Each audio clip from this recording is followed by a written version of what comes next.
Namaste, everyone. I've spoken quite often about the European pagan traditions being sister religions, and those European religions also being siblings of the Asian, pre-Columbian American, and African ones as well.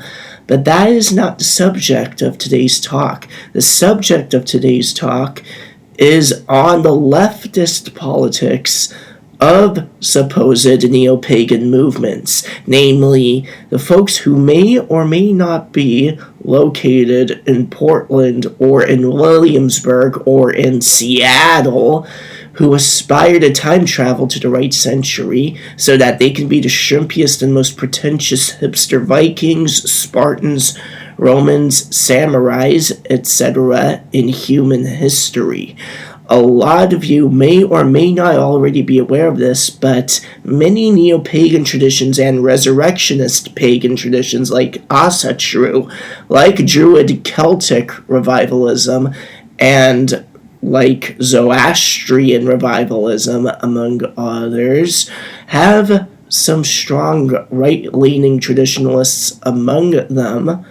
But there is also a very strong tendency within these groups to be very materialistic and very liberal, very ironically irreligious and anti-spiritual, so politically Marxist-oriented and extremely leftist, meaning that they're not actually even neo-pagans, they're basically atheistic LARPers, simply at war with the Abrahamic matrix, unaware that they're still living in an effectively secularized version of it that came into being under the influence of the Enlightenment.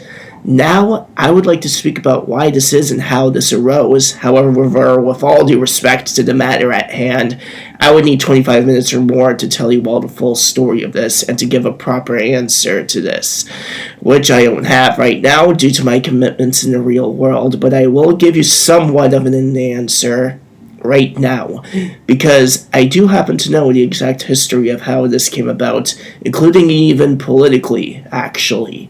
So many of these groups, of course, many of these revivalist, reconstructionist tendencies go back to at least the early 19th century, in some cases a little bit even before that. This includes a revival of interest in Druidism and the ancient Celtic religion, etc., etc. But what we've seen is that these groups became especially prominent in the 20th century, and this is due to too many different factors, but this was the case in Germany, this was the case even in Iceland, this was the case in many different places. Now, as far as this disconnect of how, on the one hand, all of the ancient religions are on the exact page, as far as it coming to the question of, are we to live a more traditional lifestyle, or let's say this is an anachronism, but that's alright, the more modern idea of an ultra-liberal, ultra-modernist, hippie, progressive, left-wing sort of lifestyle. Is this reconstruction of quote-unquote paganism something that should be accepted on its own terms, and we thus should be comfortable with the idea that we are indeed, in a way, receding into a past that we recognize as better? Or is this either just some alternative lifestyle for us because we're modern people and we're bored and we don't have meaning?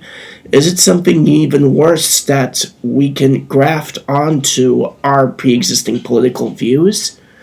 This is the difficulty that arose throughout the history of especially the 20th century. When it came to reconstructing paganism, you saw more of the former than the latter. In other words, pagan reconstructionists were, and I'll just say this politically, pagan reconstructionists throughout the early and mid-20th century were right-wing, unequivocally right-wing. They were conservative. They were traditionalists. Interestingly, leftists back then, meaning in the 1910s and the 1920s, 30s, 40s, and even in the 50s, leftists tended to just be atheists, and they had no interest in even alternative spirituality. So interestingly, all of these reconstructionist efforts tended to be and tended to be, there were always exceptions, but they tended to be more right-wing. But then, with the coming of the 1960s and the inversion of values that occurred then, what we see is that all the ancient traditional religions were in a way embraced by certain individuals, but of course not in a traditionalist mode. If Zoroastrianism were to be embraced in a traditionalist mode by the denizens of Tehrangeles and Tehrano today, in terms of their values and grasp of reality, they would be seen as firmly illiberal and retrograde, and their Islamist detractors would genuinely be intimidated by them, and the Christian right would view them as practically their brothers. Same goes for the wannabe neo-pagans in the West. What to speak of all the paganisms out there? Eventually, Wicca sneaks into there, and that's a complete, absolute hippie fest concoction from that kook, Gerald Gardner. Then what we see is that beginning in the 1960s, these efforts then became hippieized. They became discernibly more left-wing versus right-wing. We see this also, of course, with Sanatana Dharma itself. The lyrics to John Lennon's God is really the paragon of what is being discussed here, although that's largely because Lennon was influenced by a fraudulent guru, Maharishi Mahesh Yogi. That's wandering from the subject, though. But basically, individuals in America who tended to practice any form of Sanatana Dharma in the earlier to mid-20th century were, if not right-wing, at least they tended to be kind of neutral. They weren't communists, that's for sure. But then with the coming of the 60s, of course, what do we have? We have developments that now, when people think of Sanatana Dharma, unfortunately, it makes it a laughingstock. Today, because of the 60s, indeed, when people think of yoga, meditation, and vegetarianism, they think of filthy pinko hippies who just want to do nothing but take drugs all day. They think of filthy hippies who vote as left-wing as they can and who support every single crazy progressive left-wing cause that is out there. So this is what has happened both with pagan Reconstructionism as well as even with Sanatana Dharma and even with Buddhism. People are not aware of this, but Buddhism in America is radically left-wing.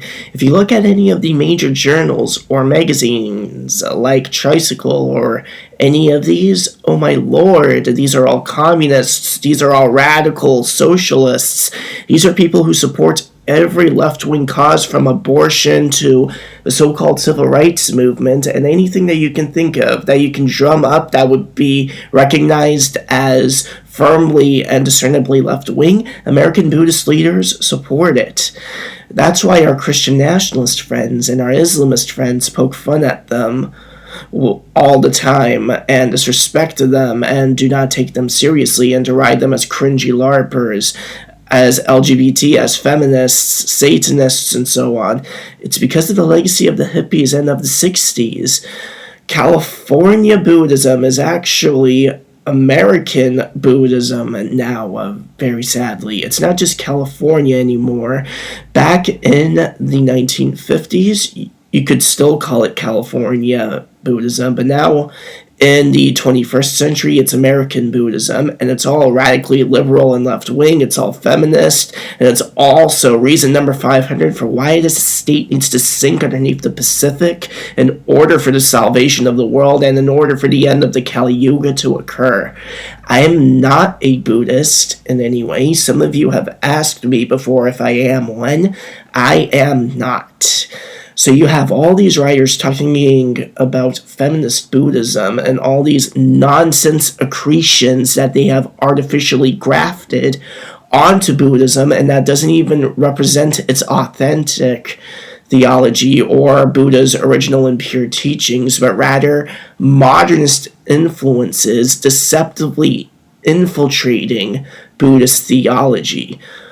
Also, left-hand path influence started in the 60s, and infiltrating the pagan religions from there as well. So indeed, it's not just a problem that is there with the pagan religions, and this is why I say that more than most people understand, more than 98% of people understand, the so-called 1960s was a rupture in history. It wasn't just a period. It wasn't just a time when some interesting things happened. It was a time of an absolute reversal of values and the corruption of everything that was good in the world. I don't know if any of you know this, but apparently Lord of the Rings was incredibly popular among hippies too, but of course they took a left-wing approach to it, so they tried this with the Lord of the Rings saga too, despite Tolkien explicitly saying that it's unequivocally and firmly Catholic. They would write articles about how the hobbits are actually a Marxist community, etc., etc. So the 60s truly was a time that destroyed the understanding of many traditional religions, cultures, ways of being, because when you look at the hippies, of course, what do you folks see? Many of them, in a very artificial and very superficial way, tried to adopt many of the costumes and lingo, and yes, indeed, even spiritual understanding of ancient peoples, but they actually hated the ancients.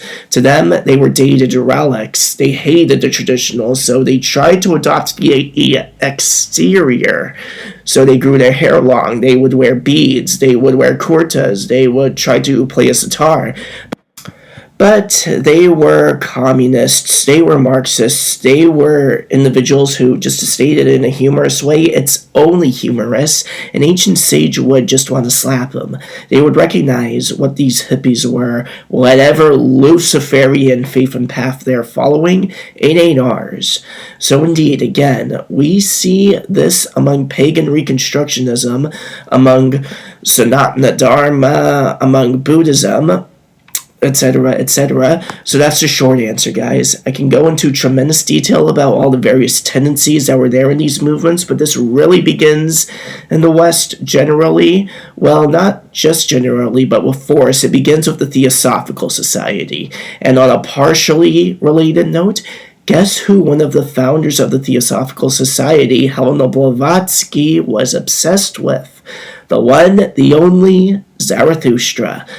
The Theosophical Society served only one purpose in its history, and that was to convey to Western peoples that Hindus and Buddhists were not animals, they were not heathens hurtling toward hell. So it opened their minds a little bit. They translated some good works into various European languages.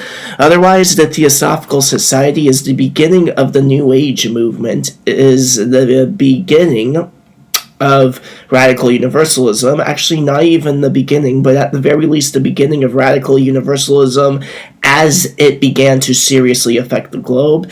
It is also the beginning of scientism, that is the idea of trying to take modern scientific ideas and, again, artificially in an anachronistic sort of way, see these modern scientific concepts in the ancients, which were never there. It is also the beginning of, indeed, true globalism, etc., many other factors, but the Theosophical Society, sadly, historically, was a malevolent force. It was something that led to the world as we have it today. It led to globalism and a new world order, but from a spiritual perspective. Another individual who had a hand, quite a significant hand, in shaping the world as we have it today is Aleister Crowley, who will get his own talk, because he was quite the person, to put it mildly. There were still a few good things that came out of the 1960s. The 60s and all the subsequent decades aren't totally bereft of redeeming qualities, but this is not the talk for any of them. This is the last point I would like to make.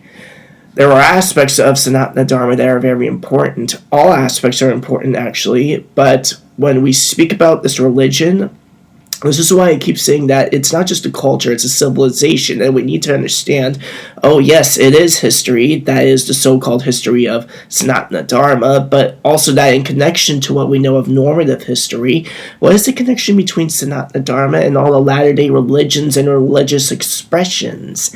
It's crucial that we know all of this, and the truth of the matter is the answers are there. It's not a mystery. What it is overwhelming, even for intelligent people. That's why there's so much speculation.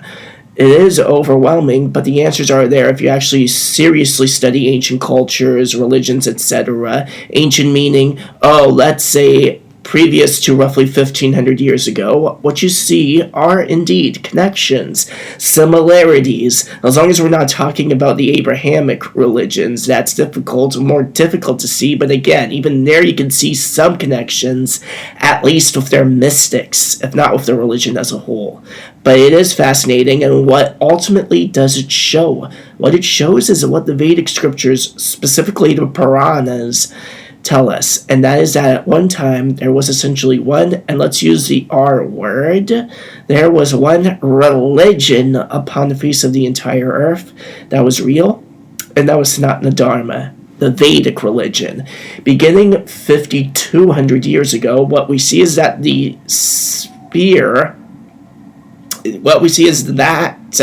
that sphere of Vedic influence shrinks and shrinks and shrinks, and you have disparate peoples and tribes who, while still trying to retain somewhat of a memory of this, they begin to alter their understanding more and more to the point where today we're living in the 21st century, and we try to we tend to try and think of this looking backwards instead of in the progressive way in which it happened.